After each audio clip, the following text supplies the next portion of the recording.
Hi, and welcome back to Let's Bark About It. We have another special guest today on our show. Here we have Gail and Murphy. Hi, Gail, and hi, Murphy. Thanks for coming. Hi, Melanie. How are you today? I'm good, thank you. I'm much better now that I saw Murphy. He did his therapy dog work. He did his therapy dog work. Good. So I wanted to have you and Murphy on the show today to talk about therapy dogs and what it is that they do as a service, because they are working, but there is a difference between them and, say, the OPP canine officer that we just saw. Yes, there certainly is. Our therapy dogs, the difference in the therapy dog and the service dogs, the therapy dogs you are allowed to touch and cuddle, and the service dogs, you can't touch them while they're working. Our dogs go into various facilities in Thunder Bay, and they try and, well, we don't try, we do. We calm people down. We go in and we visit in seniors facilities. We visit, we do the airport now. Yes, I've seen you guys at the airport. It makes my day when I arrive. Yes, it's a new initiative for us, but it de-stresses passengers as they're getting on the plane. Yeah. Or if they've had a bad flight, it de-stresses them when they come off. Yeah. We also now, we go to schools and do de-stressors for exams. Okay. And we've gone to Lakehead University. We go to Conn College. We go to the ACE Center at Conn College, which is the Aviation Center of Excellence.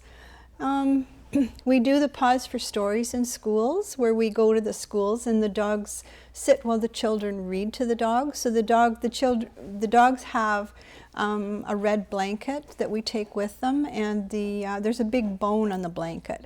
And the children are attracted to the bone. They all love to sit on the bone, and they read their stories to the dogs. They read to the dogs. Yeah. They must just have such a calming presence. I mean, I know Murphy does. He's just so big and gentle. They do. And they love to pat them. They love to cuddle and snuggle with the dogs. Yeah. Yeah.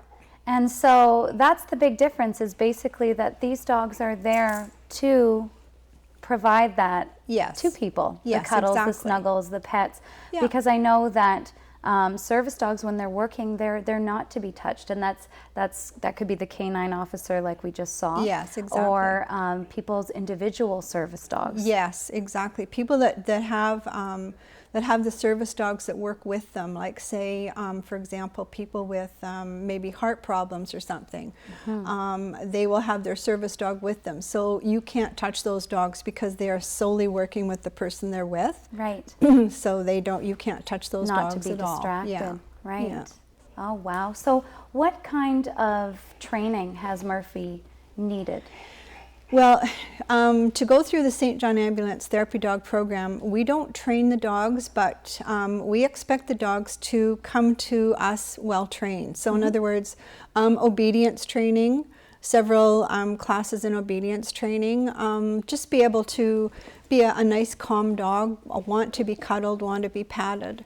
We don't like dogs, we can't have dogs that are barkers, and of course not dogs that growl at other dogs or other people. Right. So we like a nice calm dog, and one that just wants to be around people. So a lot of it is temperament, their temperament. Yeah, their temperament, and also the handler as well, because the handler brings out the temperament in the dog. You know, the handler is the guide for the dog, so you're basically telling the dog, you know, what you want it to do, type of thing. So what's your favorite thing to do with Murphy, your favorite program? Is it going into the seniors' homes? Is it being at the airport? You know what, that's a hard one, because I've done all of them. I love going into the schools and being with the children and reading with the children. It's interesting to see how they start in September and then how they really progress by the time, you know, you've finished reading with them. I love being at the airport. The airport is it's an experience that you meet everybody. There's lots of people to meet, lots of things to do. But I also like the seniors facilities too, because you go into the seniors facilities and you have to remember those are people that used to maybe have dogs. Yeah. And they can't have the dogs or cats or whatever pet they've had. They can't have them anymore because they're in a seniors facility. And they will tell you all about the animals that they've had. And share stories with you. So I don't know, I really can't say which my favorite would be.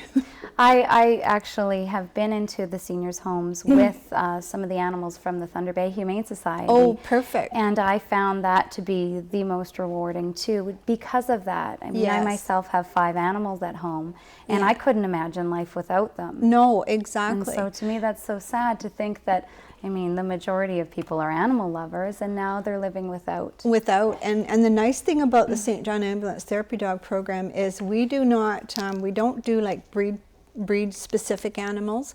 They can be like, you know, a mixed breed, a mutt. They can be, we've got dogs in our program from the Humane Society. Yep. We've also got dogs from the reserves, you know, that are rescued from the reserves. So we have a multitude of dogs, and they're big, they're small, they're medium-sized dogs, they're all kinds of dogs and handlers. So it's just the handler and the dog giving of their time. I think a lot of it, like you said, is the temperament of the dog, and then the previous training that they undergo. Yes, exactly. Which is, you know, basically the owner that provides this training. Yeah. So when you bring the dog to the St. John's Ambulance, when you were telling me about basically the criteria, it's actually pretty rigid, the criteria to become a therapy dog. We try and sort of recreate situations that would happen in facilities. So we do what we call a 12-module program when you're being evaluated. Excuse me, and it's just basically to see how the dog is meeting and greeting a person, how the dog is around other dogs, because you do run into other dogs at facilities. Yeah. How the dog handles situations, for example, wheelchairs, walkers, canes, IV pulls. So we have people walking all over the place. And then we have, we just want to see how well your dog stays with you. So we have, that's part of the program as well, to make sure that your dog is at your side all the time. Whether it's on the right or the left-hand side, it doesn't matter. It's just having control of your dog. Right. And yeah, and then we have someone come in a wheelchair and make a lot of noise, and we have crash pans and a lot of noise, so that the dog, you know, reacts to noise, because as you know, there's noise in hospitals and seniors facilities. So it's very, we try and put them through as many scenarios as we can, just to see how they would handle those situations. And all the dogs that we have, that's why we do it, because we can guarantee the facility we're going into that these dogs have passed our test. Right. Yeah. Because some people are nervous of yes, dogs. Exactly. So, exactly. And Murphy has passed all of these tests. Murphy has, and Murphy has also passed what we call the child test, where we have... So he can be around kids. So he can be around kids. Oh, that's great, Murphy. Yeah. Well, thank you. We're going to take a little break. Okay, and then we're thank going to you. come back, and we have a little bit of a story that's relative to Murphy. We'll be right back.